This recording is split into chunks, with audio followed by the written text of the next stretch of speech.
une atmosphère d'échange avec vous.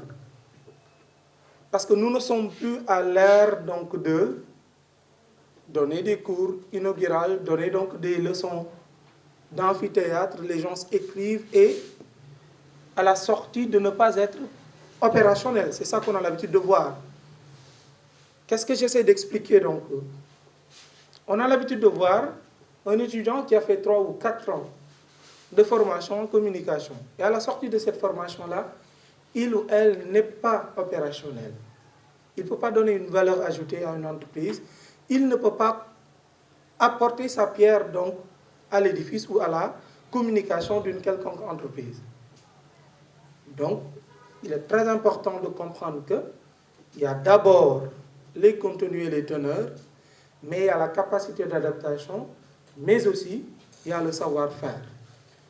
Et je voulais vraiment, avant de commencer le cours, avant de commencer, je veux dire donc le séminaire, qu'on se comprenne sur ces différents points-là.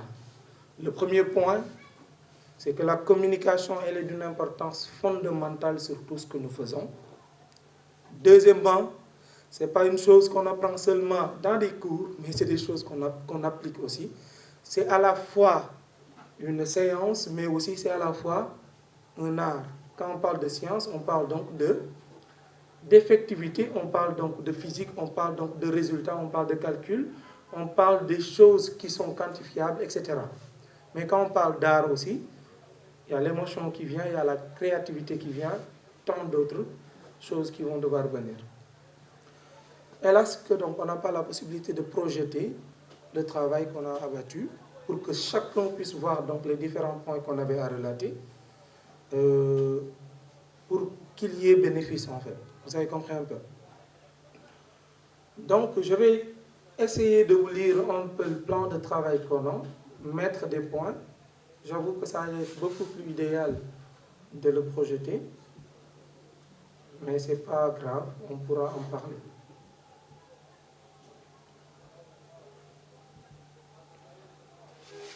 Je rappelle que le thème, c'est jeunesse et communication en entreprise.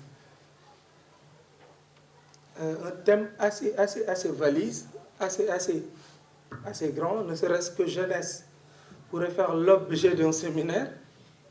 Communication seulement pourrait faire encore l'objet d'un séminaire. Entreprise crayonnée comme étant une organisation secondaire aussi pourrait faire l'objet d'un séminaire. Maintenant, tout en un, comme on a l'habitude de le dire, 3 en 1, on ne peut que parler de quelques parties, on ne peut que frôler quelques parties, parler de l'essentiel, mais peut-être d'aller de fond en comble sur chaque sujet que peut être jeunesse, que peut être communication ou entreprise risque d'être très compliqué. Ça, j'espère que vous le partagez avec moi. Jeunesse seulement pourrait être, comme je dis, donc l'objet d'un séminaire, communication pareillement, entreprise pareillement.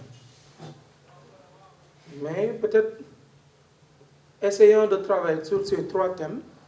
On va vous exposer le travail qu'on a fait, faire cet échange-là qu'on a prévu, et de donner les différentes lignes, et de donner des conseils nous permettant donc de s'en sortir demain ou après-demain dans nos différentes tâches à mener, surtout si elles sont liées donc à la communication. Donc je commencerai par une introduction générale. En un, je vais parler donc de la jeunesse. Qui parle de jeunesse et défis. Qui parle de jeunesse parle de jeunesse et réussite, mais surtout au Sénégal, parce qu'on va essayer donc de tropicaliser un peu donc tout ce qu'on essaie de développer ici. En 2, on va parler de la communication en général. En petit 1, de donner sa définition, la communication dans sa globalité.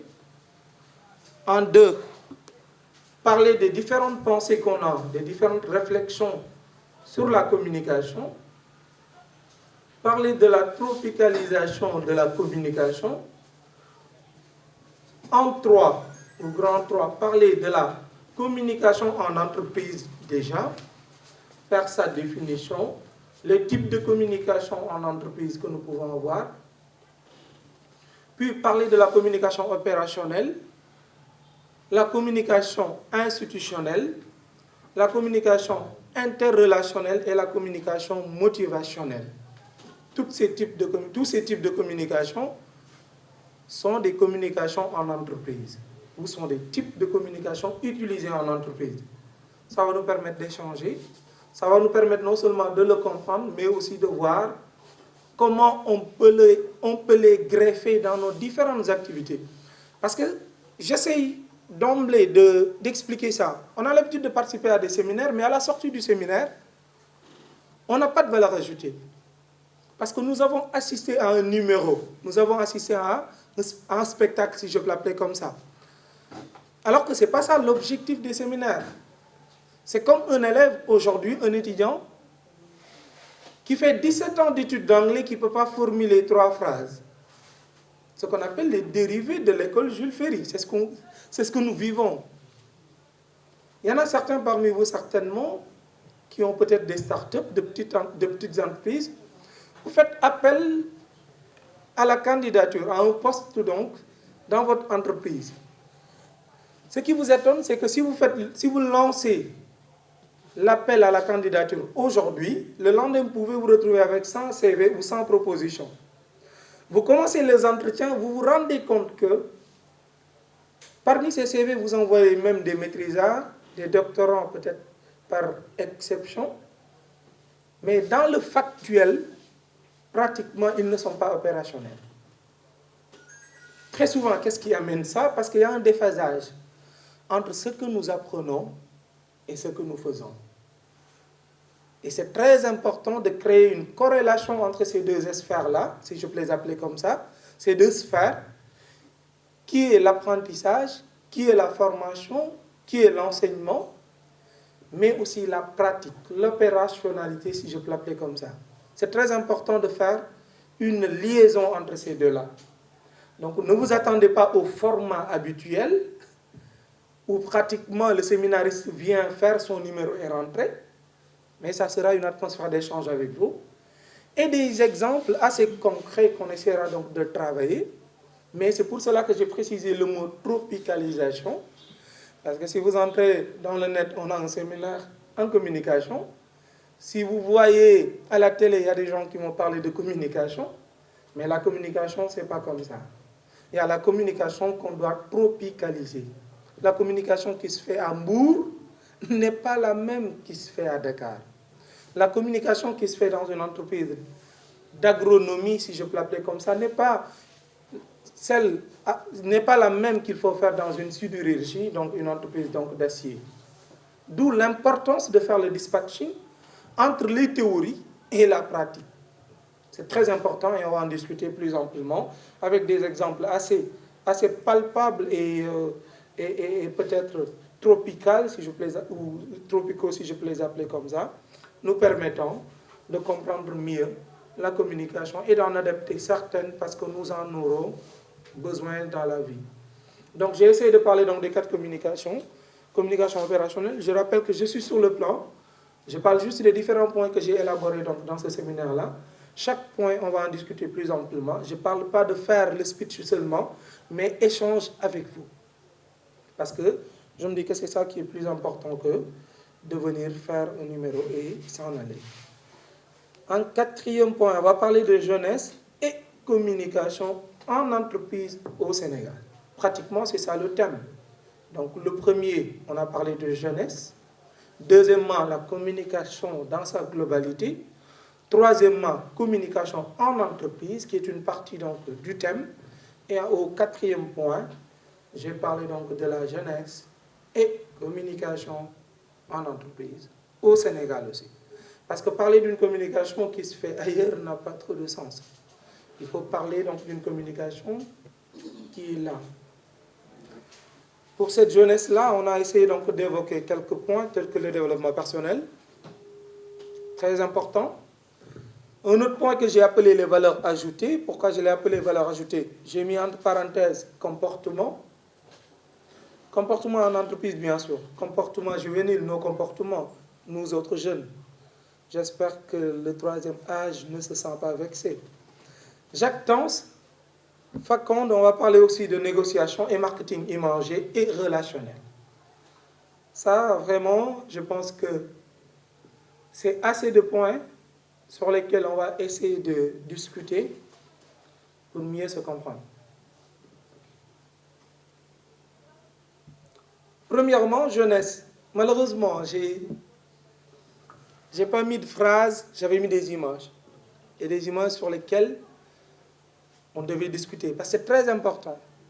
On a l'habitude de voir des phrases. Vous allez dans des séminaires, on part à l'université, c'est comme ça. Le prof, il vient avec ses phrases, il vient avec ses définitions, il vient avec ses assertions, et nous, on avale et après, ça va. On peut pas en faire quelque chose de factuel.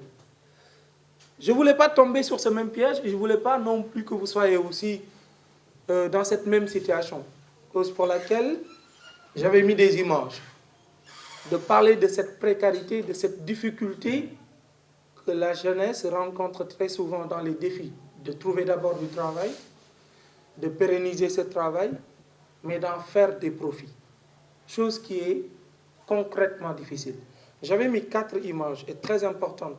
D'ailleurs même, l'une des images qui est très très importante, c'est que le jeune qui quitte l'école, qui veut avoir un bureau, tellement le chemin est tellement compliqué, c'était une image qui parlait elle-même.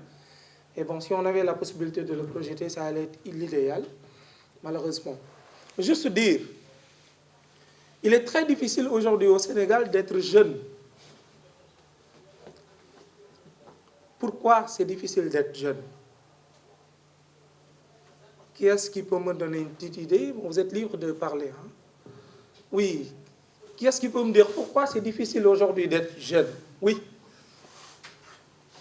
C'est difficile d'être jeune parce que quand on est jeune ici, surtout ici au Sénégal, il y a tellement de défis qui t'attendent. Il y a tellement de pression sociale, tu attends toujours à trouver du boulot, au moins rendre la moyenne de la pièce à tes parents, tes proches, ta famille. Donc il y a tellement de pression sociale. C'est plus ou moins un oiseau dans l'orage. en fait, pourquoi c'est compliqué? Parce que nous vivons dans une société, parce que là aussi c'est relatif à ce qu'on appelle la psychosociologie des organisations. Parce que le jeune est considéré comme l'acteur à tous les niveaux. C'est un sujet pour tout. Si vous allez dans le banditisme, c'est les jeunes. On a besoin du jeune. Vous allez donc à l'arène, pour la lutte, on a besoin du jeune. Vous allez au terrain de foot, on a besoin du jeune. Vous allez dans un champ de réussite, mais on a besoin du jeune aussi, il faut savoir. Un vieux, un septuagénaire qui a plus ou moins des milliards, ça n'impacte pas trop. On dit que c'est pratiquement le temps, c'est la grâce du temps qui lui a donné peut-être ses faveurs. Celui qui a réussi aujourd'hui, c'est celui qui est jeune, qui a fait ses études, on va revenir sur ces études-là, qui aujourd'hui a crayonné, ou en tout cas est arrivé à mettre sur place quelque chose. C'est celui-là qu'on appelle aujourd'hui un réussi. Mais est-ce le cas? Est-ce lui qui a réussi en vrai dire? Qu'est-ce qu'il faut? Qu'est-ce qu'il doit comprendre? Entre la pression sociale, entre la pression de la famille, entre sa propre pression lui-même, parce que quand on est jeune, on a un seul souci. Quand est-ce qu'on va arriver là où est arrivé l'autre? Est-ce que les conditions sont réunies pour ça? Ce que disait l'autre. Il dit qu'au Sénégal, toutes les conditions sont réunies pour qu'on échoue. Toutes les conditions sont réunies pour un échec alarmant. Et vous en saurez quelque chose, en tout cas, ceux-là qui n'ont pas encore commencé peut-être l'entrepreneuriat, ils peuvent ne pas le connaître. Mais c'est quand vous vous réveillez un bon matin, votre ambition est doublée. Si vous avez compris un peu, vous avez un projet dans votre vie et vous commencez à dérouler. C'est là où vous allez comprendre donc les teneurs ou bien les difficultés, l'endurance qu'il faut pour réussir dans cette vie-là. C'est super, super compliqué. Un jeune, il est entre toundra et whisky, il est entre le marteau et l'enclume. Il a l'obligation de terminer ses études tôt, des études parsemées d'ébois, parsemées d'émoi et de remous. Des études qui ne garantissent pas forcément la réussite. On vous dit que vous êtes jeune, vous devez terminer les études. Donc vous terminez ces études-là. Est-ce que vous allez maintenant avoir accès à votre ambition? La réponse est nettement non. Il vous reste encore un plus long chemin même à mener. Donc réussir en tant que jeune, c'est très compliqué. On est aussi devant la tentative, parce que c'est ça être jeune aussi. Toutes les tentatives sont là. Les bandits, ils veulent, les malfrats, je veux dire, donc, ils veulent des jeunes. Ils ne cherchent pas des vieux. N'est-ce pas? Le revers de la vie a besoin aussi de jeunes. Allons-y voir les drames qui gangrènent le pays. Si nous parlons donc de l'immigration clandestine, bon oui, il peut y avoir des vieux qui meurent, mais rares sont, n'est-ce pas? Mais la plupart, c'est des jeunes. Allez-y voir donc devant les usines, ceux-là qui font les queues, c'est pratiquement les jeunes. Allez-y voir donc les 150 000 personnes qui font l'examen de bac, pensant que peut-être c'est la clé de voûte pour ouvrir la porte de réussite, alors que le chemin vient à peine de commencer. Limite, on ne comprend plus. C'est ce que disait Robert Kiyosaki, je pense que vous le connaissez bien. Il a écrit donc le livre Père riche, Père pauvre. Il a dit que ce qui nous fait plus, ce qui nous rend plus pauvres, c'est qu'à l'école, on n'apprend pas ce qu'on appelle l'éducation financière. On ne nous apprend pas comment faire pour gagner notre vie, mais on nous enseigne des histoires de Mathusalem, on nous enseigne des choses qui ne nous servent pas à grand chose. Donc, d'où l'importance de comprendre comment apprendre, comment appréhender aussi la vie, surtout quand on est jeune. C'est très important. La jeunesse, c'est les défis, la jeunesse, c'est la révolution, la jeunesse, c'est les difficultés, la jeunesse, c'est vraiment l'endurance, la jeunesse, c'est tout ce fourre-tout-là. Et c'est après la foudre, comme on dit, prends-toi le temps et redessine ton horizon. Il faut une jeunesse assez difficile, il faut une jeunesse assez endurante pour un avenir plus ou moins radieux. Donc, vous comprenez avec moi que la jeunesse, déjà, c'est difficile, mais la jeunesse au Sénégal est encore plus difficile. Et j'espère que ça, vous le comprenez mieux que moi.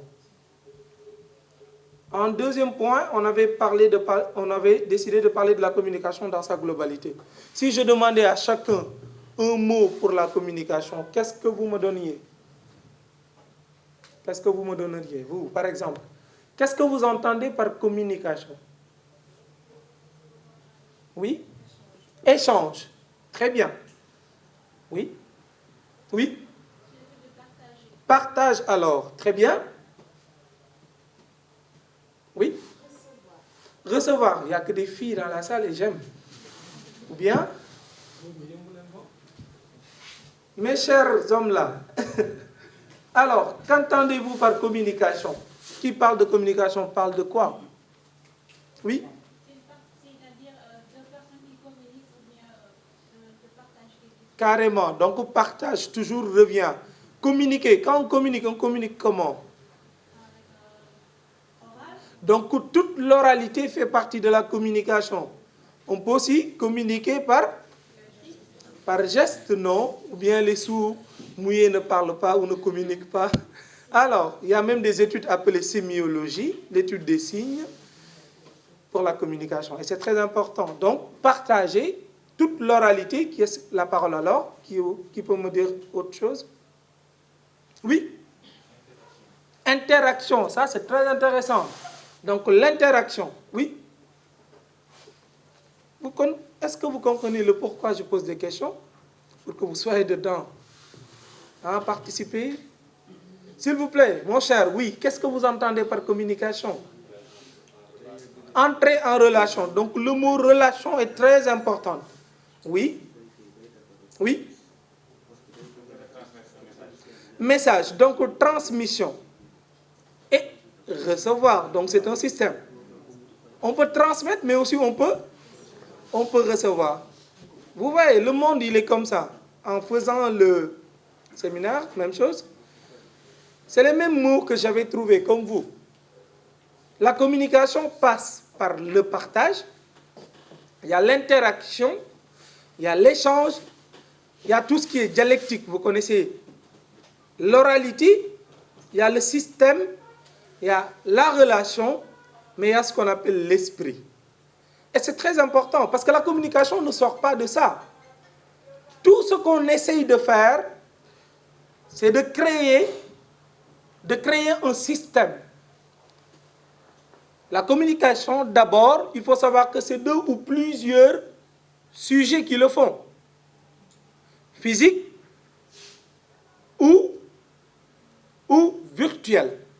Quand je dis physique, c'est 2 personnes qui communiquent, c'est 2 personnes qui échangent. Cet échange-là peut être par image, cet échange-là peut être par geste, cet échange-là peut être dans l'oralité. Vous êtes d'accord avec moi? Je parle, je vous donne, vous parlez, vous me donnez. N'est-ce pas? On essaie de créer une relation. Pourquoi je dis que ça peut sortir de l'oralité? Je vous donne juste un exemple de communication qui existe. Dans l'organisme, il existe des cellules. J'espère que vous comprenez comme moi que les cellules elles communiquent ou elles communiquent entre elles. Est-ce qu'elles parlent? Je ne pense pas. N'est-ce pas? Mais ils ont ce qu'on appelle un esprit. Si une communication est bien faite, si une communication est établie, une intelligence artificielle va s'en sortir. C'est très important de comprendre ça. Les cellules, c'est comme ça que ça se passe. Quand je mange, ça va passer par l'œsophage et ça va aller vers l'estomac. Ça, c'est une communication. N'est-ce pas? Cette fois-ci, faite par des organes. Je suis d'accord. Mais quand je communique avec vous, chose que je suis en train de faire, c'est entre personnes, entre humains, entre êtres humains qu'on est en train d'échanger. Quand j'échange avec vous, qu'est-ce qui se tisse? C'est une relation. Qu'est-ce que je suis en train de faire aussi? Je suis en train de partager avec vous. Donc les mots reviennent. Ceci maintenant va créer ou bien va constituer ce qu'on appelle un système d'échange, système de communication. Donc dans l'entreprise, dans la société de communication, dans l'Internet, c'est quoi Internet? On l'appelle toile. Ça, vous le savez comme moi. C'est quoi une toile? C'est une interconnexion, et d'ailleurs une toile mondiale. Son premier objectif était de créer les interconnexions, de créer les relations, de partager. Donc un outil incontournable en communication aujourd'hui qui est l'Internet. Donc communication dans sa globalité, parce que je n'aime pas donner carrément ces définitions-là, très souvent qu'on a l'habitude de voir, c'est tel, comme chacun. Mais je veux que ça vienne de vous, ce que Descartes appelait maïeutique. Donc peut-être l'art de faire accoucher donc, les idées. C'est ça qui est mieux, de permettre aux gens de communiquer eux-mêmes. Parce que si je viens de faire le cours et je pars, ça c'est de la monotomie. Ça n'a pas trop de sens. Mais quand on fait un échange, et il faut m'aider sur ça aussi, mes très chers. Il faut beaucoup participer, qu'on essaie d'en faire carrément une discussion pour aller donc un peu plus de manière circulante. Vous avez compris un peu? Alors, la communication, comme j'ai dit, c'est l'art de partager, c'est l'art de créer une relation, c'est l'art de créer donc un système. Quand je parle d'art, je parle de créativité, mais aussi il y a une science dessus. Et je répète cette partie science. La communication est tellement importante aujourd'hui, elle est calculée au millimètre près. Qui parle de marketing connaît ce qu'on appelle, parce que le marketing est une branche de la communication. Parce qu'un Kotler qui a écrit Mercato, l'un des plus grands livres de marketing, dit que le marketing, c'est quoi? C'est l'ensemble des outils nous permettant donc de vendre un produit. L'ensemble des moyens nous permettant de vendre un produit ou un service. Vous avez compris un peu? La communication est un pilier très important donc de la vente. Vous êtes d'accord avec moi? Alors, quelqu'un qui a fait des études sur le marketing connaît tellement bien ce qu'on appelle l'élasticité du prix, qui est devenu mathématique.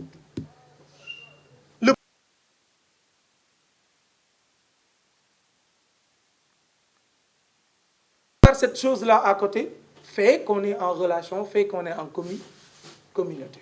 Donc c'est à la fois de l'art. J'avoue que ces 2 mots antonymes, j'espère que ça vous le savez aussi. On dit que tout ce qui est de l'art n'est pas de la science. Tout ce qui est de la science n'est pas de l'art. Parce que l'art, c'est de l'utopie, c'est de l'irrationnel. C'est des goûts, c'est pratiquement pas libellé. L'art n'est jamais libellé. C'est-à-dire qu'il n'y a pas de limite. Par contre, la science, c'est tout ce qui est quantifiable, c'est tout ce qui est mesurable, c'est tout ce qui est dénombrable. Vous avez compris un peu? Mais pourquoi je fais le fourre-tout? Parce que ces mots-là sont des mots valises. Pluridimensionnels, on peut les utiliser dans n'importe quelle situation. Vous avez compris un peu? Donc, il y a son côté art et son côté science. Mais ce qui est plus important, qui parle de communication, essayons de prendre des mots dérivés de communication. Il y a le mot communiquer dans communication. Il y a le mot commun. Il y a le mot communauté. Il y a le mot com. Et il y a le mot co. On est d'accord tous? Je reviens sur chaque mot. Communiquer.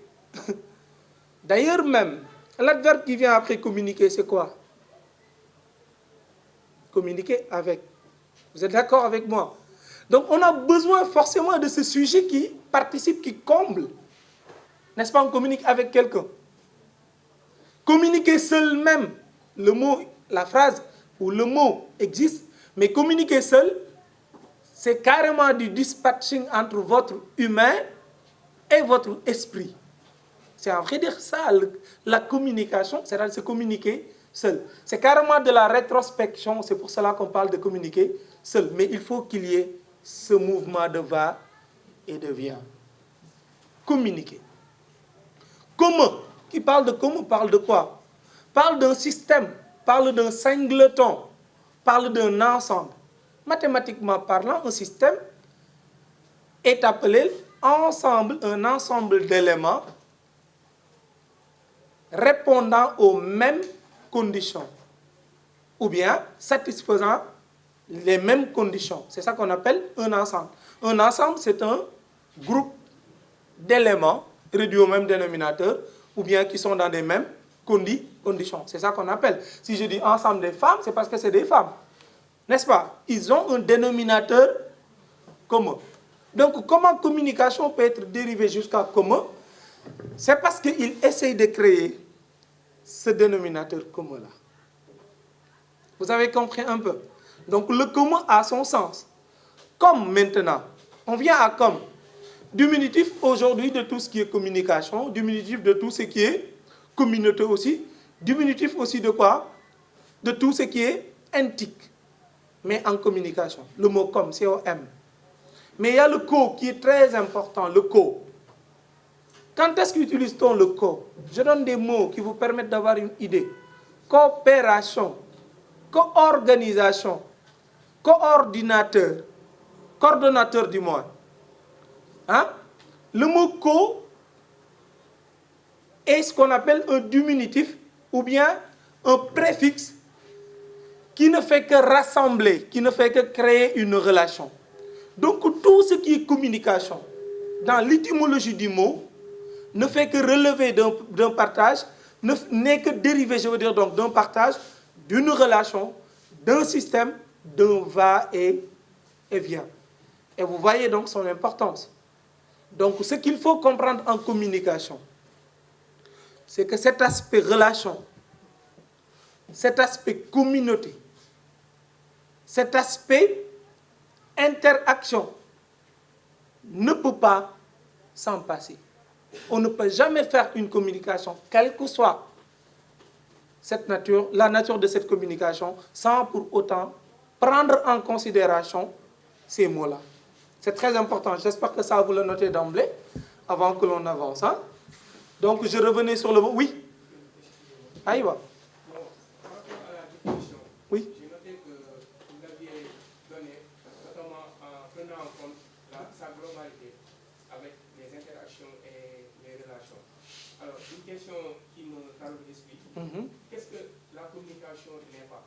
Parce qu'on remarque qu'aujourd'hui, le monde est sujet à... Bon, c'est comme si vous m'avez sauté, parce que j'allais directement venir sur les pensées, et un des grands savants donc, qui ont beaucoup parlé de la communication a utilisé pratiquement le même mot que vous avez dit. Il dit que dans la vie, everything is communication. Tout est communication. Est-ce que vous avez compris un peu? Tout est communication. C'est-à-dire, j'ai voulu commencer d'abord par ça. que l'on essaye de comprendre. Parce que comme j'ai dit, hein, et je répète ça, je vous dis, mon très cher, c'est de l'opium. C'est de l'opium. L'opium, vous le connaissez, ce que disait Nietzsche. La religion est l'opium du peuple. L'opium, c'est une drogue qui rend aveugle une population. Et je vous dis très sincèrement, après 10 ans d'expérience d'enseignement, c'est parce que je suis professeur, le plus grand souci qu'on a, c'est notre système d'enseignement. Aujourd'hui, quand tu fais un séminaire, quand tu fais un cours même, tu es obligé de passer par les mêmes rouages et qui n'ont pas fait leur faveur, qui n'ont pas fait leur acte, qui n'ont pas fait leur résultat, je veux dire. C'était beaucoup plus simple de prendre parmi les N définitions de communication et de venir l'étaler. C'est ça qui est plus simple. Vous allez sur Internet, vous bouquinez sur un livre de communication, la première ligne, la première page, c'est la communication et tout le monde a accès sur ça. C'est pas bon, c'est l'opium, laissez ça. Échangeons parce que nous savons de la communication. Vous-même, vous avez pu donner la bonne définition de la communication. En me disant que c'est du partage, et c'était vrai. En me disant que c'est de la relation, et c'était vrai. En me disant que c'est de l'oralité, tout ce qui relève donc de la parole, et je pense que ça, vous êtes carrément d'accord dessus. Ce qui n'est pas de la communication, et même de la communication, c'est ce que va dire Nietzsche. Oui, ce qui n'est pas de la communication, parce qu'il va dire, la meilleure, même, je vais vous lire la phrase carrément, vous allez comprendre. Il dit, même le fait de vouloir ne pas communiquer est une manière de communiquer. Le silence est la méthode la plus bavarde de communiquer. Donc, qu'est-ce qui n'est pas communication? Absolument rien. Parce que dès lors qu'on dit qui dit rien, consent, il a pris position. Qui ne fait pas, on lui fait, il a pris position ou il subit. Cette relation de cause à effet fait qu'on est obligé de communiquer. Le fait d'exister seulement est une communication. Vous avez compris un peu? Sans rien dire, dans l'inerte même, on est communicant. Dans l'inerte, on est communicant. Ce baobab-là qui semble ne rien dire, ne rien faire, a sa signification, d'où la communication. Vous avez compris un peu? Ne serait-ce que par ce baobab-là qui est là depuis l'éternité. On peut en écrire un livre. On peut en parler de sagesse, on peut en parler de grotesque, on peut en parler de titanesque, on peut en parler de robusque, comme je viens de le dire. Mais on peut en parler aussi d'autres et d'autres choses. Rien n'est vain dans ce monde. Et tout passe par la communication. Comme donc je viens de le dire, everything is communication. Tout est communication. Comme l'avait dit Steve Jobs, everything is coding, mais everything is communication also. J'espère que vous connaissez Steve Jobs. Oui, c'est le père fondateur de Microsoft. De Apple du moins, de Apple. Il l'a créé lui et Steve Wozniak qui ont créé donc Apple. C'est très important de comprendre ça. La communication, tout est communication. Parce que même ne pas communiquer est une farouche manière de communiquer. Des fois, le silence peut être beaucoup plus bavard que la parole. Le silence peut parler plus ou peut impacter plus qu'une parole. Il vous suffit juste d'aller à la maison. Papa a l'habitude de nous parler tout le temps à sa descente. Il vient un jour, il ne parle pas. On se fera beaucoup d'idées. Et c'est ça l'une des meilleures manières de communiquer. C'est-à-dire le fait de créer l'image et l'imagination donc à l'endroit du sujet qu'il doit recevoir. Même en écrivant des livres, des contes. Je vous donne juste un petit exemple. L'un des plus grands orateurs du pays, on l'appelle Mapate Diagne. Vous ne le connaissez pas certainement. C'est un avocat. Il est très connu. En 2006, il a pris le prix de la plus belle plaidoirie des droits, du respect des droits de l'humanité, je pense. J'ai oublié carrément le prix en tant que tel. C'est un grand orateur. Vous pouvez voir ça sur Internet après. Il avait exposé sur Ken Bougoul. Qui connaît Ken Bougoul? Ken Bougoul est la seule femme rescapée du bateau Le Joola. Lui, il faisait sa plaidoirie lors de cet événement. C'est très important. Je vais vous parler de ses premières phrases. pour vous dire de combien le silence est intéressant. Pourquoi le silence est intéressant? Parce que quand la personne qui doit parler, il ne parle pas, quand il fait l'objet d'un silence, c'est vous-même qui allez parler ou trouver vos propres réponses à son endroit. C'est vous-même qui allez créer votre propre image. N'est-ce pas? Quand quelqu'un ne parle pas, on essaie de comprendre pourquoi il ne parle pas. Quand il est silencieux, on essaie de savoir pourquoi il est silencieux. On essaie de voir pourquoi même il ne nous a pas parlé aujourd'hui. D'où un renversement de charge. Parce que parler, c'est très compliqué. Parler, c'est très difficile. Quand maintenant, parce que quand on parle, c'est parce qu'on veut faire passer un message. Quand on parle, on veut convaincre peut-être. Quand on parle, on veut faire comprendre à l'autre. Mais quand par silence, lui-même, il va essayer de trouver sa propre réponse, ça devient plus simple et beaucoup plus important. Il commence en disant, tout aurait dû commencer comme dans un conte. Il était une fois, vous entendez souvent cette phrase, dans les contes, dans les nouvelles, dans les essais et tout. Il était une fois. Et il sort carrément du perplexe. Il sort carrément du le-là, comme on l'appelle, le-là. Et il part dans l'atmosphère. Il va parler du soleil, il va parler de la lune, il va parler du vent, il va parler d'une fraîcheur, il va parler d'une beauté. Ça n'a pas de sens. Qu'est-ce qu'il fait? Il essaie de stimuler votre hypophyse. L'hypophyse, c'est dans la tête. Vous permettant déjà de créer vous-même, d'être à l'intérieur de sa pensée. C'est pour cela que tous les contes commencent comme ça. Il était une fois. C'était... Très bien, c'est de l'utopie. Donc, il essaie très souvent de vous attraper. C'est ça qu'on appelle la jactance, j'ai eu à le dire. C'est une manière de parler qui permet à l'auditeur d'être là. Comme si, c'est-à-dire on ne sent plus pratiquement les autres revers. Et je vais revenir sur ça. Pourquoi c'est très important cette partie? C'est-à-dire quand vous parlez avec quelqu'un et que tout ce que vous dites, lui, il essaye d'être dedans. Vous n'êtes pas forcé de lui dire, il faut forcément suivre. Ce n'est pas comme ça que ça se passe. Il faut forcément suivre ce que je fais. Ce n'est pas comme ça. Un très grand savant qu'on appelle Idriss Aberkan, je ne sais pas si vous le connaissez ou pas. Idriss Aberkan, vous ne le connaissez pas. Il a écrit le livre « Libérez vos cerveaux ». C'est l'un des plus grands séminaristes du monde présentement parce qu'il a développé une science qu'on appelle la neuroergonomie. La neuroergonomie veut dire quoi? Une personne, elle devient plus productive si elle est beaucoup plus épanouie. Et je vais revenir sur ça en parlant donc de la communication motivante. Qu'est-ce qu'on voit? Il a donné une formule. Il dit que l'esprit, il l'appelle phi, égale AT. C'est quoi A? Attention. C'est quoi T? Temps. Toute chose qu'on donne assez de temps et assez d'attention, on le comprend, on le réussit, ou on le maîtrise même. C'est quoi donner assez de temps? C'est votre enfant qui joue à un Game Boy. Vous conduisez ou bien vous faites quelque chose, vous êtes tellement concentré sur la chose que la mouche même qui te pique à côté, vous ne la sentez pas. C'est ça de l'attention. Qu'est-ce qu'ils ont fait? Qu'est-ce qu'ils ont fait pour ça? Et il a donné un exemple assez intéressant. Il dit que vous savez pourquoi Neymar est mieux payé que moi. Et je rappelle que Idriss Aberkan, il a 3 doctorats à l'âge de 29 ans. 3 doctorats. Neymar est mieux. Qu'est-ce qu'il a? C'est quoi sa particularité? Pourquoi le football fait des milliards? Pourquoi? À votre avis? Ce n'est pas le match, ce n'est pas l'énergie, ce n'est pas les crampons, mes chers.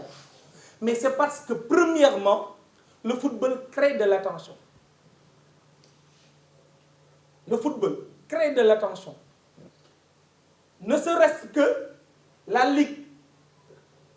Je donne l'exemple Ligue 1 ou Ligue 2. Je ne connais pas trop en football, hein, je suis désolé. Qu'est-ce qu'il a fait? Il a emmagasiné plus de 3 500 000 d'heures d'attention dans le monde. Ce qui est presque vers les 1000 fois plus d'attention à l'université. Les heures de l'université. D'où les gens suivent plus le foot que l'université, que les enseignements. Et c'est ça l'objectif. On crée d'abord cette communauté. Ça revient alors. C'est quoi l'objectif? Tout le monde suit le foot. Ce n'est pas le foot qui paye le foot. C'est pas là. Ils ont fait de telle sorte que vous aimez le foot et que vous puissiez passer 2 heures de temps devant la télé pendant que le gaz même explose dans la cuisine, vous ne sentez pas parce qu'il y a Neymar qui va marquer ou Messi. C'est ça qu'ils voulaient. C'est ça créer la communauté. Ils ont cette communauté-là, qu'est-ce qu'ils vont faire? Les publicités qui vont passer donc lors des matchs, tout le monde les suit, que tu le veuilles ou pas. Très intéressant, il dit le meilleur moyen d'assurer une communication, c'est l'écoute, la compréhension et l'action de partager. Donc je reviens. Il dit que la meilleure manière d'assurer une communication, c'est de créer une bonne écoute. N'est-ce pas? C'est l'écoute, je veux dire. Sorry. Donc c'est l'écoute. Qu'appelle-t-on écoute? On va échanger encore sur écoute. Mon très cher, qu'est-ce que vous entendez par écoute?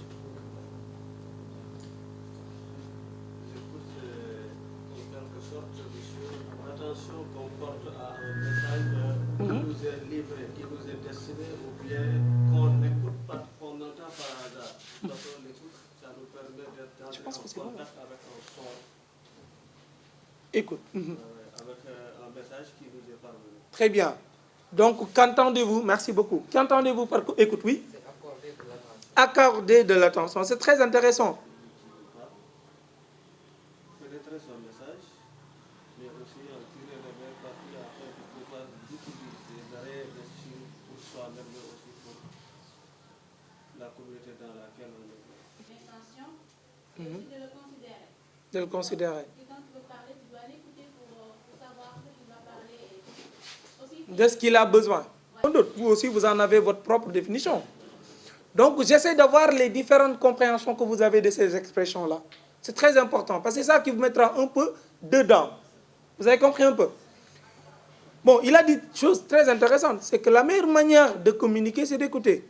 Monsieur, donc le silence aussi des fois parle, comme vous l'avez vu. L'écoute aussi est une forme de communication. Je vais vous parler d'un agrégat très important.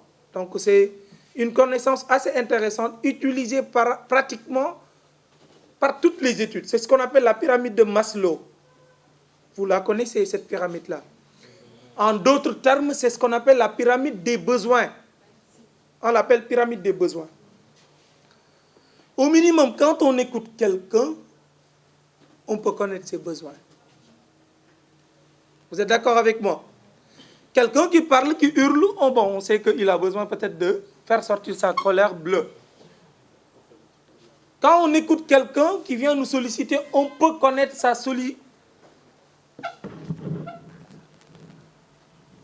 Attention. La femme locale est là. Okay. Ah, ok. Oui.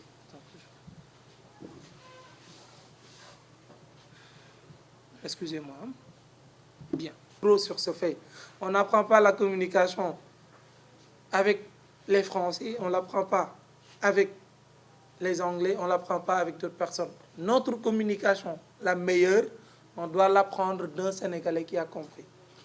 Ça, c'est la réalité. Parce que les temps de latence en France ne sont pas les temps de latence au Sénégal. Les temps de latence, quand il parle, la pause qu'il va prendre, quelqu'un. Quand j'enseigne la communication en France à un étudiant qui a déjà le français au chevet, qui n'a pas un problème de dialecte, il maîtrise une langue, ce n'est pas la même que Mademoiselle Fall, qui apprend, qui parle une autre langue qu'il n'a pas héritée ou bien qui n'est pas sa langue maternelle. Ce n'est pas la même chose du tout. Te ñu bari malheureusement duñu ci bàyyi xel. Te l'écoute française n'est pas l'écoute sénégalaise. Quand quelqu'un parle vite, ça signifie quelque chose en France. Et ça peut ne pas signifier la même chose ici. Ces éléments-là sont très intéressants en communication. L'un des plus grands communicants de ce pays, c'est Al Maktoum. Tout le monde était d'accord sur ça. Il peut rester 5 heures de temps à parler, tout le monde écoute. Tu ne sens même pas l'heure battre elle.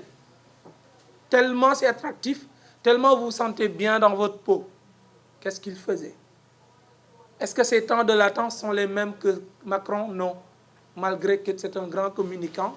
Ou bien est-ce que c'est les mêmes temps de latence que Jack Bonan, l'un des plus grands communicants vivants de France, avocat de métier? Non. Il prenait beaucoup de secondes pour son temps de latence, etc. Donc la tropicalisation, je vais venir sur ça tout à l'heure. Donc c'était ça que voulais-je dire sur l'écoute, comme il dit. Hein?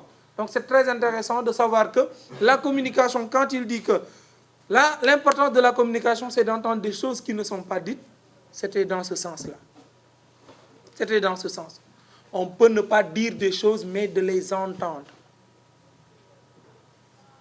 Oui, que l'auditoire puisse l'entendre. C'est ça qui est important. Donc, il y a Albert Camus, vous le connaissez, c'est l'auteur de L'étranger, prix Nobel français. Il dit que tout refus de communiquer, je répète ma phrase, tout refus de communiquer est une tentative de communication. Mouné, tout geste d'indifférence ou hostilité est appel déguisé, est un appel déguisé. C'est très important. Je répète la phrase. Tout refus de communication, tout refus de communiquer est une tentative de communication. Donc quand on ne communique pas, c'est parce qu'on veut faire passer un message. Je viens en réunion. On a eu beaucoup de belligérance avec l'entreprise. Je viens en réunion, tout le monde parle, je ne prends pas la parole. J'ai communiqué. Hein. Voilà. C'est une manière de communiquer. Donc il l'a dit aussi, il est allé un peu plus loin. Tout geste d'indifférence, exactement. Tout geste d'indifférence, donc, ou d'hostilité est un appel déguisé. C'est-à-dire, si je ne fais rien, c'est comme ce qui dit, comme on a dit tout à l'heure, quand je l'ai dit d'emblée, qui dit rien consent. On a déjà eu à dire ça. Donc on peut avancer un peu. Le second point qui est le C, j'avais parlé de la tropicalisation. Pour la tropicalisation, j'ai beaucoup parlé. J'ai un peu enjambé sur le point. Côté Binak, moi, solo ci li ñuy def. Et je vous le dis, hein, on copie tout. Même le modèle de communication qu'on doit avoir, on doit le télécharger, par exemple, de Apple. Mais attends, nous, on n'est pas Apple. Et tu as une usine donc, qui vend du ketchup, par exemple. Tu ne peux pas utiliser le même modèle de communication qu'une entreprise qui vend donc du diamant. Lolo, mënul nek. Problème bi gëna mag bi ñu am nak moy bi may wax ni moy tropicalisation. C'est différent de l'adaptation. On peut s'adapter. Suivre l'évolution donc du monde, suivre la modernisation. Mais la tropicalisation, elle est très intéressante. C'est d'ailleurs même j'ai pris donc des points assez intéressants. Parce que quand je parle de communication et je parle de dialecte, c'est ce que je venais tout à l'heure de parler. La manière de parler de français pour qu'il soit appelé très grand communicant n'est pas le même ou n'est pas la même manière que le sénégalais. Vous êtes d'accord avec moi?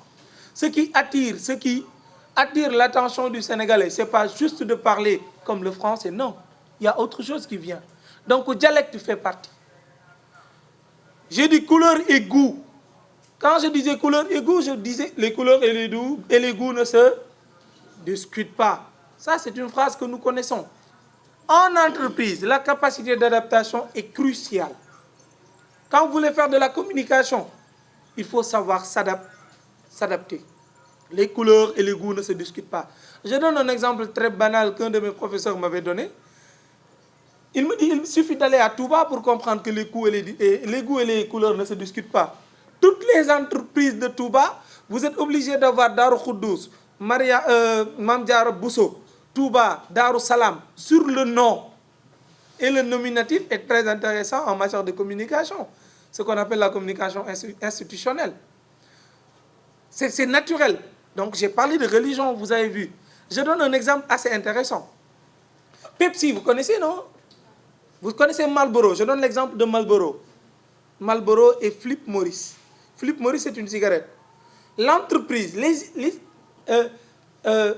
la Palestine avait interdit formellement formellement à Marlboro et à Philip Morris de s'installer en Palestine. Qu'est-ce que les Israéliens ont fait? Non, eux, d'abord, les deux entreprises. Mais c'est le même propriétaire. Qu'est-ce qu'il a fait? Pour installer, pour un regain de ce qu'il a perdu donc, dans cette politique, bon, en Palestine, qu'est-ce qu'il a fait? Il a dit qu'ils vont s'installer en Israël. Pourquoi Israël? L'ennemi numéro 1 de Palestine. Et que 12% de toutes leurs ventes vont être versées dans la cause israélienne.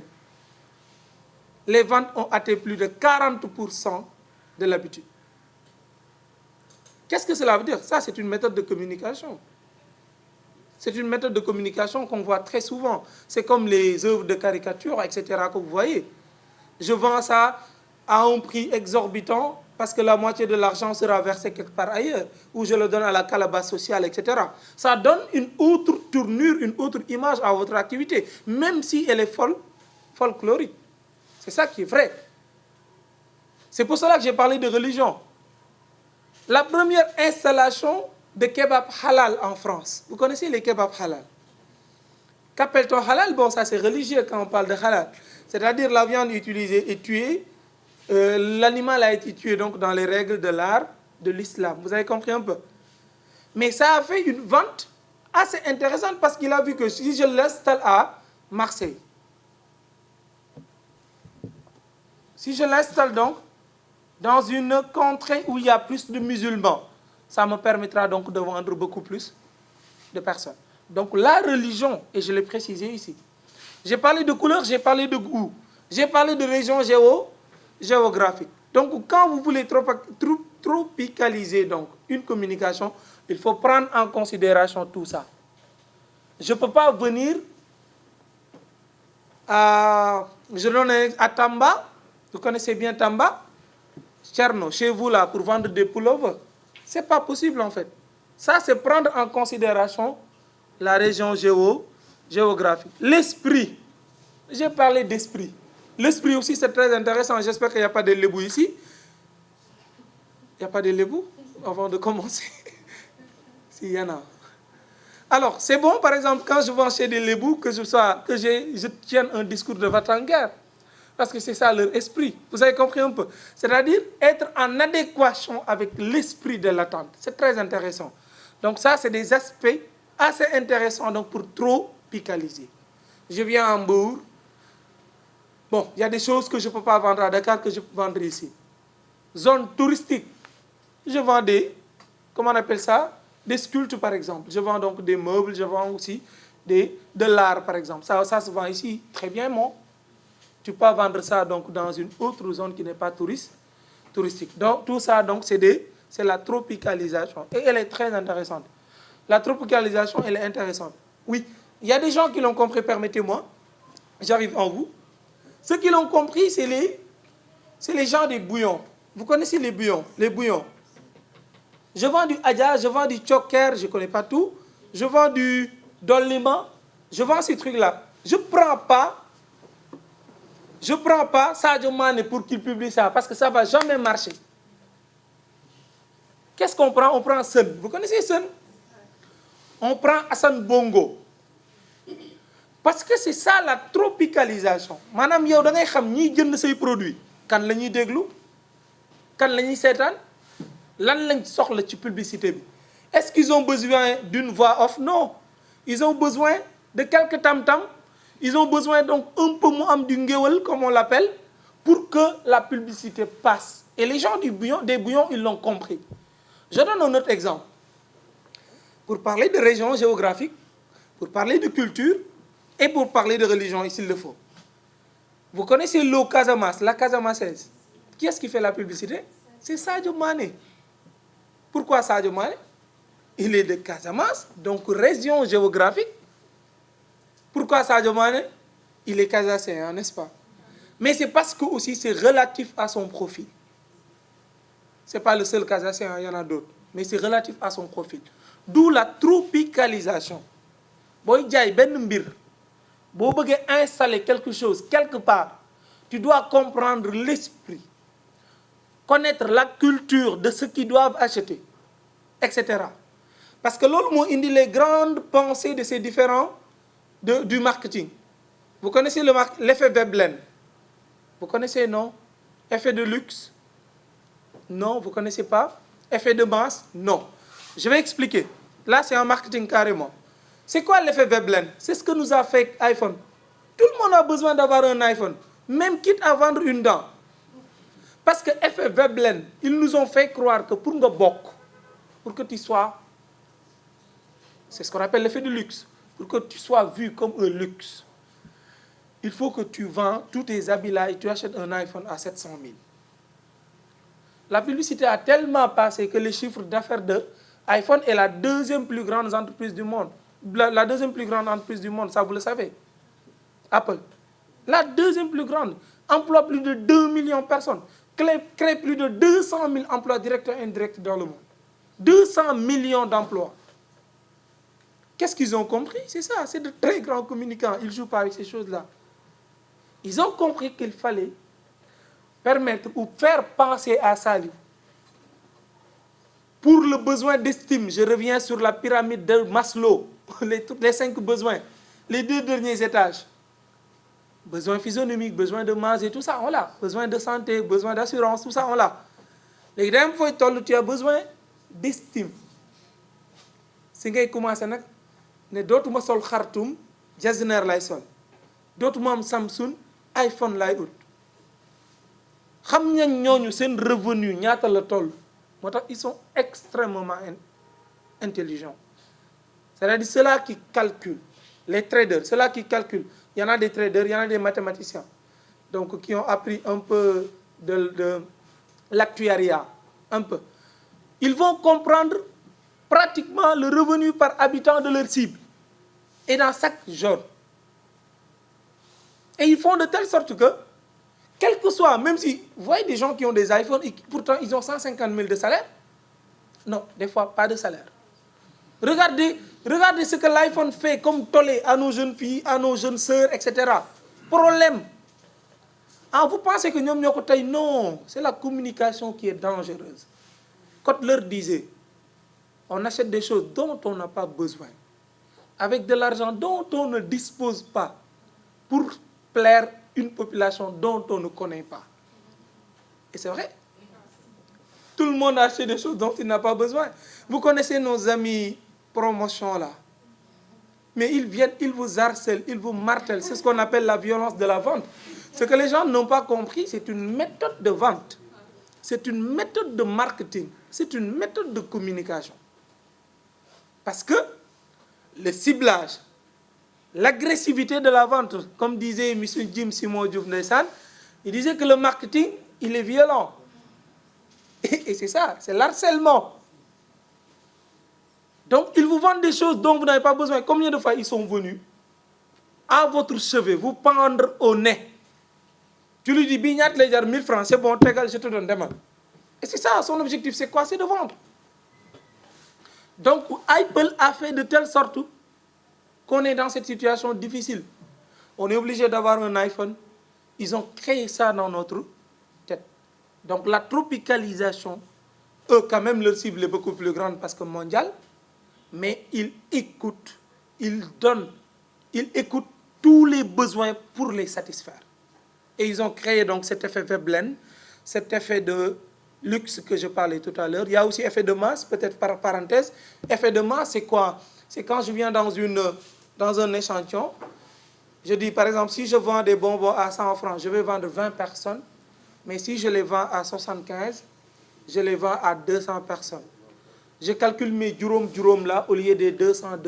Vous avez compris un peu? C'est ça qu'on appelle l'effet de masse. C'est-à-dire on cible plus ou moins la masse. C'est important de revenir. C'est-à-dire, monsieur, ce n'est pas eux.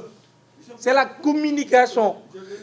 C'est ça que je veux dire. C'est la communication qui a fait de telle sorte que la personne qui a un iPhone, qui a tel, est considérée comme étant le meilleur. C'est comme nos VIP dans nos soirées. C'est la perception. Oui. On est perçu comme quelqu'un qui est à l'aise, quelqu'un qui est de la haute société alors que c'est tout à fait le contraire. Qu'est-ce qu'ils font? C'est-à-dire, s'ils ont un Sonko, j'espère qu'il n'y a pas des Sonkoïstes, s'ils ont un Idrissa Seck, moi je parle des grands communicants, des gens qui créent les élites de demain, qui créent les présidents du monde. S'ils veulent que, par exemple, Fall, qui n'a aucune qualité de devenir président de la République, ils sont tellement sûrs de leur communication qu'ils ont la possibilité de nous forcer la population. Est-ce que vous avez compris ce que je dis? C'est-à-dire, ils peuvent faire de telle sorte quelqu'un qui, il y a encore 2 ans, personne ne le connaissait. Il était réduit au même dénominateur que tout le monde. Ce que j'ai apprécié sur le système de Sonko, je ne suis pas Sonkoïste pour vous rassurer, mais j'ai bien apprécié ça. C'est des gens qui ne négligent pas la communication digitale. Et ils ont forcé tout le monde Sonko. Tu es obligé de l'entendre d'ores et déjà, chose qui est très intéressante, qu'il soit bien ou pas, que tu sois avec lui ou pas. C'est ça l'effet de la communication. C'est-à-dire la communication devient des fois très dangereuse. Parce que permettant à tout, comme l'a dit Kotler avec la vente, disant qu'on achète des choses dont on n'a pas besoin, avec de l'argent dont on ne dispose même pas, pour satisfaire ou pour plaire une population dont on ne connaît même pas. Donc c'est très intéressant. C'est ça les dangers de la communication. La tropicalisation, j'insiste et j'insiste dessus, parce que c'est très, très, très, très intéressant. Chacun doit développer sa propre communication. Certes qu'il y a des agrégats, certes qu'il y a des consensus, certes qu'il y a un peu, il y a une standardisation de la communication. Il y a des choses qui passent partout en communication. Mais n'oubliez pas, votre propre start-up, vous devriez développer votre propre communication. Et la communication ne dépend pas de votre intelligence, ni de ce que vous avez, mais de l'attente. La règle de l'offre et de la demande. C'est la demande qui modèle l'offre, ça vous le savez, non? L'optique de gestion en marketing. L'optique de gestion en marketing. Il y a l'optique de production et l'optique de gestion. C'est-à-dire, on vous donne un produit tout en attendant ce que vous voulez. Vous voulez qu'on essaie de le performer davantage, ça sera fait. Les bouteilles sont beaucoup plus rondes, qu'est-ce que vous voulez? On essaie de le faire chaque fois. La communication, non mais attends, c'est tout. C'est tout. Demandez aux grands vendeurs, demandez aux gars demandez à Jeff Bezos. Lui, il comprend. Jeff Bezos, c'est le propriétaire de Amazon, l'homme le plus riche du monde. À part, bon, un peu talonné avec le gars de Musk là, Elon Musk. C'est les deux. Jeff Bezos, Amazon, vous connaissez Amazon? Non, Amazon Group, vous connaissez? Site de vente. Lui, il connaît la vente. Ceux qui font la vente connaissent ce qu'on appelle le packaging. Vous connaissez le packaging? Alors, le monde dal ñun ñep dañuy dem Auchan. Yow meew yi xamoo ci benn. Meew yi yëpp mosoo si lekk benn. Mais am na benn meew ku ñëw moom lay jël. Parce que emballage bi moo gën a rafet, mën na sax gën a naqari. C'est ça qu'on appelle le packaging. C'est de la communication. On vous dit, balaa ngay dem fenn solul, soigne ta mise, fais comme ça, fais comme ça. Et donc, ça revient sur ce qu'on disait tout à l'heure, la communication imagée et la communication relationnelle. Donc ça, c'est des choses très intéressantes. C'est juste, quand on doit parler de communication, si on ne se limite pas, on risque de ne parler que de toute la vie, je veux dire, et de ne pas avancer. Donc la tropicalisation, je répète ça et j'avance. Donc il faut impérativement adapter votre communication relativement à votre position géographique, à votre culture, à votre dialecte, vos couleurs et goûts. De voir donc le point C. Excusez-moi.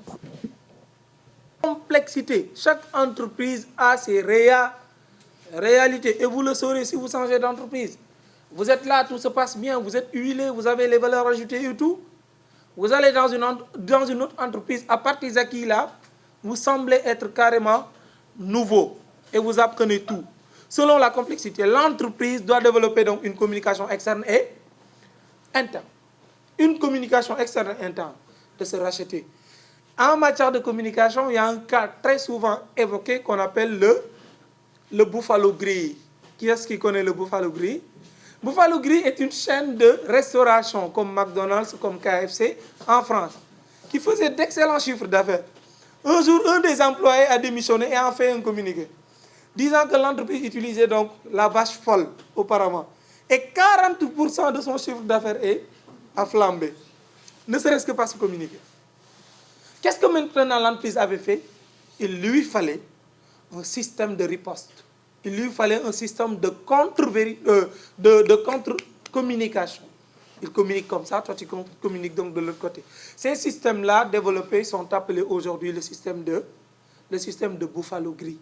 Donc c'est très intéressant, toutes les entreprises subissent ça. Ça, vous le savez. Il y a TFM qui est en train d'en subir beaucoup. Les gens ont dit, ouais, il est avec l'État, il ne paye pas les taxes, il est truc. Beaucoup de gens peuvent le boycotter.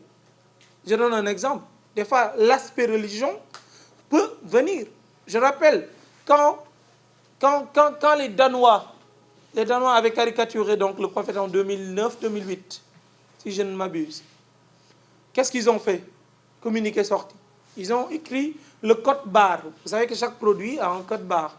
Les produits venant des différents pays. On a fait de telle sorte que ces codes barres-là n'entrent pas dans les pays islamiques. Et ça a fait à des chiffres exorbitants de pertes. D'où donc les contre-communications. Donc une entreprise doit s'adapter à ça. Maintenant, comment gérer la communication externe? Je développe seulement ça de manière ramassée et chaque point, parce qu'il existe 4 types de communication qu'on va voir tout à l'heure, qui vont nous aider sur la communication externe. Vous avez compris un peu? Après ça, il y a la communication interne. J'avance, hein? La communication interne, elle est là. Elle regroupe l'ensemble des actions de communication mises en œuvre au sein d'une entreprise à destination de ses salariés. Pas carrément, parce qu'il existe en interne même, il existe 3 types de communication encore. La communication ascendante, la communication descendante et la communication interaction. La communication, je t'entends de parler. La communication ascendante, la communication descendante et la communication... Qu'est-ce qu'on appelle la communication verticale, la communication horizontale? Ah, c'est la même chose. J'arrive. Trans? J'allais dire? J'ai dit que j'allais dire la communication horizontale. Ah, je vais venir sur ces types de communication-là. D'abord, je préfère d'abord parler de la communication interne, de la communication ascendante, puis descendante. Ça, vous le connaissez un peu. La communication ascendante, c'est quand? C'est les salariés qui parlent au bailleur, qui parlent donc au chef. Bon, il y a des moyens, il y a ce qu'on appelle les outils de communication ascendante, ce qu'on appelle les sondages, le mailing, parce que c'est comme ça qu'on parle avec c'est-à-dire c'est ce type de communication-là, c'est les chiffres, c'est les balances, ceux qui ont fait comptabilité savent ce que je dis, c'est les grands livres, c'est les lectures de société, c'est les prévisions en fin d'année. Ils vont parler avec eux pratiquement en dernier lieu. Vous avez compris un peu? La communication descendante, c'est quand ça vient du haut vers le bas. Maintenant, il y a ce qu'on appelle la communication circulaire qui se passe entre les deux. Donc, aussi bien les chefs que les administrés, que on les appelle comment? Les chefs et les salariés. Vous avez compris un peu? Bon, il existe toujours ces types de communication-là. Maintenant, la communication verticale et la communication horizontale. Ça, c'est dans l'hiérarchisation de l'entreprise. D'ailleurs, conseil que je donne à beaucoup ici, peut-être qui aspirent à être chef d'entreprise ou etc., bon, en tout cas entrepreneur. Il y a ce qu'on appelle l'organigramme vertical. Elle est mauvaise maintenant. Vous connaissez l'organigramme vertical?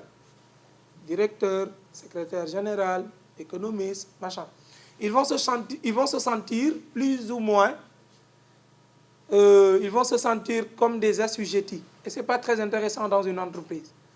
On ne parle plus de salariés, on ne parle plus d'emploi, on parle de collaborateurs.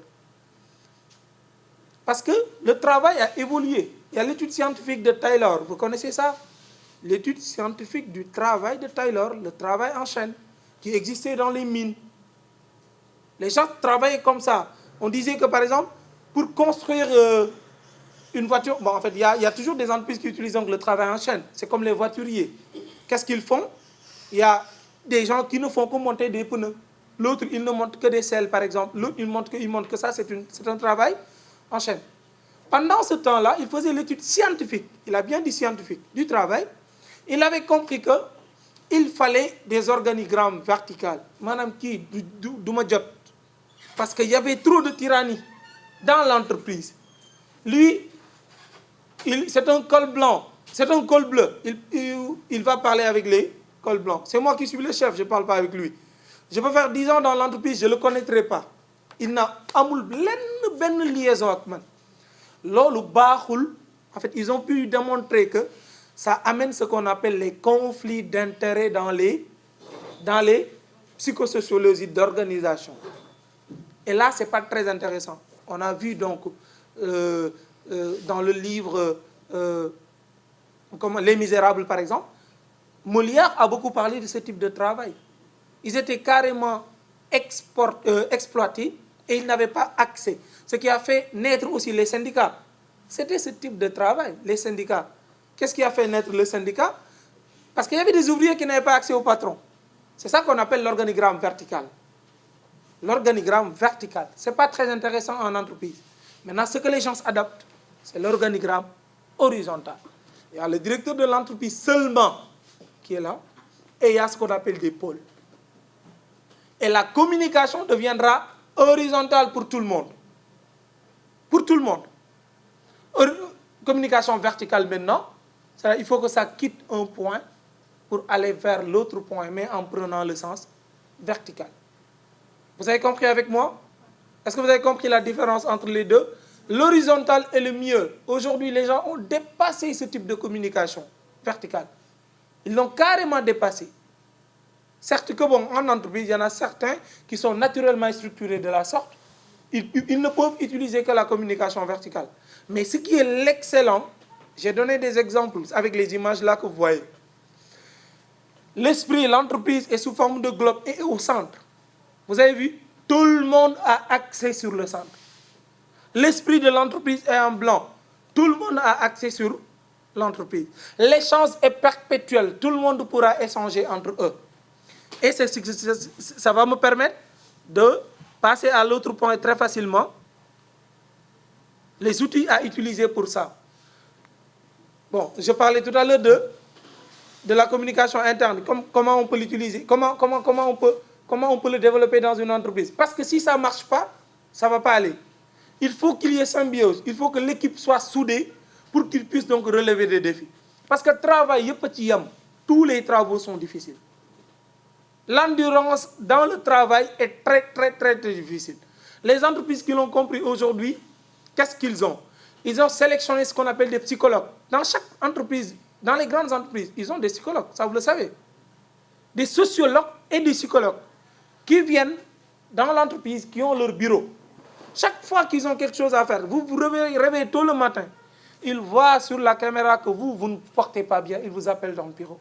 Ils essayent donc de vous raisonner, de savoir qu'est-ce qui ne marche pas. Parce qu'un seul élément dans une chaîne de travail cassé risque de plomber le travail.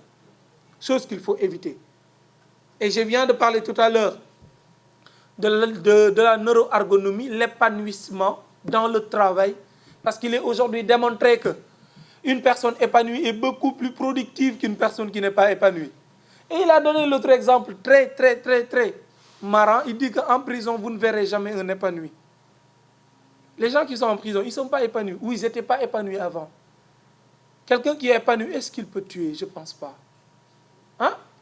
Donc, pour juste parler de l'épanouissement, une personne devient plus productive s'il est beaucoup plus épanoui. Les outils à utiliser pour réussir sa communication interne, c'est le mailing. J'ai augmenté le groupe WhatsApp, par exemple. Les groupes WhatsApp permettent quoi? Auparavant, il existait des entreprises. Je donne juste un exemple. C'est des exemples qui vont venir. De très grandes entreprises qui comptent plus de 6000 personnes. Les gens ne se connaissent pas assez. Ils doivent se connaître. Parce que le produit, le service est un produit fini. C'est quoi un produit fini? Il va entrer par la porte, mais il va sortir par l'autre porte, en passant par toutes les mains.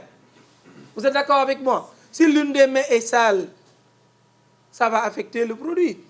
Quand je dis sale, je ne parle pas au sens de la netteté, mais quand l'un des employés, quand l'un donc des éléments n'est pas en bonne et due forme, il va affecter tout le monde. L'erreur va impacter sur tout le monde. Vous avez compris un peu? Donc les réunions, les grandes entreprises font des réunions tous les jours. Ça, vous le savez, j'espère. Tous les jours. Tous les jours. Réunions d'information, réunions d'évaluation, réunions de crise. Est-ce que vous avez compris? Et bon, en dernier lieu, j'ai mis en bonus peut-être un système assez intéressant de comment tenir une réunion en entreprise pour gérer la commande interne. Les cotisations. Ça, c'est des cotisations de rien du tout. Hein? C'est-à-dire, c'est ça que j'appelle la tropicalisation. En vrai dire, j'aurais aimé mettre nat ici, nat. Vous connaissez? Ou du tontine. Parce que l'ol moy deug bi. Nos parents vivaient comme ça. Le repas venait tôt le matin, tout le monde était là. La nuit, tout le monde était là. On mettait notre main, tout le monde mettait sa main en fait. Et on comprenait ce qui était mal éduqué, ce qui était mal intentionné, ce qui ne se sentait pas bien. Dans une entreprise, cet esprit de familialité, cet esprit de vivre en famille, de symbiose-là, s'il en manque, l'entreprise va boiter. Elle ne va pas marcher comme il faut. Ça, il faut le comprendre. J'ai donné le repas à partager. Il est établi aujourd'hui par des études faites que les entreprises qui ont des repas partagés, réussissent mieux leur communication interne que les autres. Vous avez compris, les cotisations, Fatou doit baptiser son enfant aujourd'hui. Nous gagnons ci tontine bi, tout le monde y va, mu gis ñep. Lolu ça crée une symbiose. Ça crée un climat paisible. Les gens se sentent à l'aise. Essayez d'avoir ça dans votre entreprise. L'autocratie ne paye pas en entreprise. Bon, j'avoue, comme disait M. César, l'Africain, il ne travaille que derrière le fou, derrière la cravate. L'autocratie, vous le faites à la radio, vous ne faites spot à la télé. Mais d'habitude, on dit 60, combien 55, je pense. 57% des entreprises sénégalaises, des PMI et les PME ne durent pas 5 ans d'existence. Pourquoi? Tout le temps, c'est des entreprises qui commencent comme ça, après, chute libre. Parce que là, comme là, elle passe. Parce que la première montée, il faut que cette com passe. Mais pour la pérennisation, il faut que les deux autres com vraiment laissés au ras des pâquerettes puissent réussir. C'est la communication. Je vais devoir revenir sur ça tout à l'heure. C'est les deux dernières communications. J'ai parlé donc de la communication opérationnelle, très intéressante aussi, parce qu'elle, comme j'ai dit, elle essaye donc d'augmenter les valeurs ajoutées dans une entreprise. La communication opérationnelle regroupe l'ensemble des actions de communication d'entreprise dans le but de favoriser directement ou indirectement donc, la commercialisation des services ou des produits. Madame, mom amul ay tiaxan. Produit direct la. Madame, da ngay jaay li nan lay jaré lolou moy communication opérationnelle. Nan lay def ba ñepp yëg ni li day jaay mu jar. Opérationnel. Comme on dit, un étudiant, il est opérationnel ou il n'est pas encore opérationnel. Cela veut dire, comme on dit, nos étudiants ne sont pas opérationnels. Vous entendez ça, non? C'est-à-dire, à la sortie de l'école, vous ne pouvez pas directement se greffer dans l'entreprise et faire des valeurs ajoutées. Tu as un Master 2 en management ou en comptabilité, tu viens dans l'entreprise, c'est la vieille dame qui a son certificat, qui a fait 10 ans d'expérience, qui va dire, viens, assieds-toi là. Mais c'est comme ça. C'est comme ça que ça se passe. C'est ça, ne pas être opérationnel. Madame, la cible n'est pas directement atteinte. Vous avez compris? Par contre, la communication opérationnelle, yoonam newul ci yooyu rafet naag ñi appréciation bi la ñu am éléments yi kontaan nañu déedéet produit bi na car loolu nag y a tout un tas. J'ai pas détaillé les tas sur l'exposé, mais on peut en parler. Pour vendre un produit, il faut comment? Pour ça, je vais en faire un échange. J'espère que son nom l'est. Pour une pause. Non, on peut continuer. Hein? On peut, moi, je suis preneur, hein? Je suis jeune. Hein? Alors, dis-lui que le BIC, il écrit, si tu l'utilises ou pas, même si tu ne l'utilises pas, il y a xam. Mais jaay ko BIC bi la wax. Lolu moy deug. Lolu moy opérationnalité. Lolu la. Man nit ki bu joggé fi mom mu mëna dem liggéey. Mais on a appris des théories, des pensées à n'en plus finir. Conséquence, on ne peut pas le greffer où aujourd'hui on parle d'inadéquation entre formation et emploi. Vous connaissez cette théorie? Cette théorie-là, ils sont en train donc de faire ce qu'on appelle les ISEP, vous les connaissez. Les formations rapides là, nous permettant d'avoir des employés, des étudiants opérationnels à la sortie. Tu fais 6 mois, Tu sors, tu es mécanicien. On vous donne une voiture, tout de suite, tu le répares. Ouais, vous savez, nos ingénieurs en mécanique, là, vous les connaissez? Oh, rien. Ingénieurs en mécanique, là, dañuy dem ci pas mécanicien et après. Ñoo leen di wax li nga jàngoon fële moo nekk nii nii lañ koy monter. Et c'est comme ça. Loolu mooy déphasage bi am entre le système et l'adaptation. Donc on est obligé donc de créer cette liaison, cette nombril-là qui va nous lier. Donc la communication opérationnelle, c'est plus ou moins ça. Vous le comprenez un peu? Motivationnelle, cette communication-là, elle est externe. La communication-là, elle est externe, c'est pour l'extérieur. Parce que c'est pour attirer donc l'autre comité pour revenir dans la communication d'emblée. Vous avez compris un peu? Maintenant, les tuyaux qui sont utilisés très souvent, on va échanger dessus. Si vous aviez à vendre un ordinateur, mes uniformes, pour ne pas dire mon, comme on a l'habitude de voir, parce que là-bas, c'est des uniformes. Ils m'ont dit, vous avez garé un taxi ou quoi? Ils vous donnent des valises. Te déglul ma waxaat la beneen affaire bu ci ëpp solo. Tu vas dire, waouh, l'école s'est sacrifiée. Non. Ces uniformes-là, ils le vendent. Le bëgg li muy wax moo am impact, loolu mooy réalité bi. On va voir. Les Anglais, quand ils prennent la parole, ils disent listen. C'est quoi listen? Écoutez. Quand nos vieux professeurs prenaient la parole, ils disaient silence. Écoutez. C'était quoi? Même si les gens écoutent, ils disent écoutez. Parce que dañoo bëgg ñi ñuy waxal ñoom ñu dugg ci sujet bi. Vous m'avez compris un peu? Ñu dugg ci sujet bi. Donc c'est très intéressant de travailler le regard et les gestuels. Et les gestuels, je vais venir en ça. Pour les gestuels, j'avais parlé déjà de gestes, hein, peut-être le signifié, on va en venir. Ça dépend des types de messages. Ça dépend des types de messages. L'hurlement fait partie, par exemple, des discours de va-t-en-guerre des militaires. Saviez-vous que les militaires, avant de partir en guerre, ils doivent écouter le général ou le capitaine ou un capitaine prendre la parole et faire un discours? C'est très vrai, vous le savez, non? C'est forcé. Après ce discours, en fait, je ne parle même plus d'eux, on va parler des djihadistes. Ah bon, c'est des sommets là. Hein? C'est les plus Far West, je pense. Même ñoom, ils font un discours avant ngay dem defi kamikaze. Tu es obligé.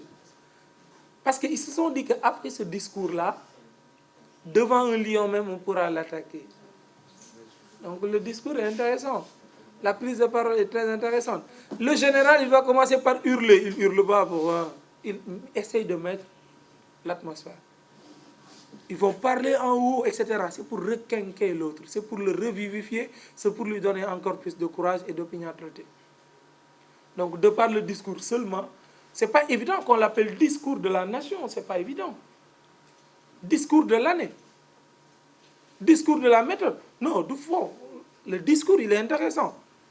Tu vois un monde, tu vois un pays qui sombre dans de l'obscurantisme, si je peux l'appeler comme ça. Il leur suffit un seul discours, ce que des balles ne peuvent pas arrêter, ce que des chars ne peuvent pas. Revenons au 8, le 8 mars passé. Ni chars, ni morts, ni rien. On a tout fait pour arrêter Walou. On entend un discours, le match est fini. Donc, beaucoup de gens, on a l'habitude d'entendre ce proverbe un peu balourd là, qui dit que la parole se plaignait du fait qu'elle a été dite par quelqu'un qui ne devait pas lui dire, parce que ça aussi c'est intéressant. On va revenir sur ces articles-là, le lieu, le timing, etc. Donc c'est important que les gens puissent travailler le discours, comme vous l'avez compris. Donc c'était important de comprendre que les gestuels sont très intéressants, et je reviens un par un sur les gestuels. J'ai dit que ça dépend du type de discours. Quand je parle comme ça, qu'est-ce que je montre? Qui peut m'aider? Ça a 3 messages. Ça a un message de la force, ça a un message de la jeunesse et de la victoire. Donc ça, c'est les 3 messages donc, de la poignée. Comme ça. Vous avez vu? Donc quand je parle de victoire, quand je parle avec une jeunesse, c'est important que je manifeste ça en gestuel. Quand je dois prendre une décision, allez-y voir le discours de Macron sur le vaccin. Il est obligé de faire comme ça. Ça, on l'appelle le triangle. On dit que c'est la figure géométrique la plus solide. Elle a inspiré les pyramides donc, égyptiennes. Vous avez compris? Quand on parle avec assurance, quand on parle d'une chose assez technique, carrée, on doit utiliser donc cette gestuelle-là. Vous avez compris un peu? C'est la pyramide. Bon, ça, je pense que tout le monde le connaît. Oui, mais les gens pensent que c'est... Ne le comprennent pas comme ça. Il y en a d'autres qui le comprennent comme ça, bien sûr. Moi qui travaille dans la communication avec des autorités, parce que quand vous signez un contrat avec nous et on doit gérer votre communication, on fait pour vous des shootings. Vous connaissez les shootings? C'est pas évident. Vous pensez que les gens ne se soucient pas de ça. Il y en a certains. Vous verrez un Sonko qui est un peu moderne donc, en communication. Vous l'avez vu avec cette photo-là. Vous l'avez vu avec cette photo-là. Ce n'est pas des photos petites. Hein? Vous l'avez même vu avec donc un doigt. Exactement. Vous avez vu avec ces photos-là. Chaque photo, regardez bien le message qui porte la photo du monde. Regardez bien le message qui porte la photo. Nous, par exemple, on fait ça pour une autorité. Il fait toutes ces positions-là, je garde. Il fait un discours. Aujourd'hui, il veut me lancer un message pour le vaccin.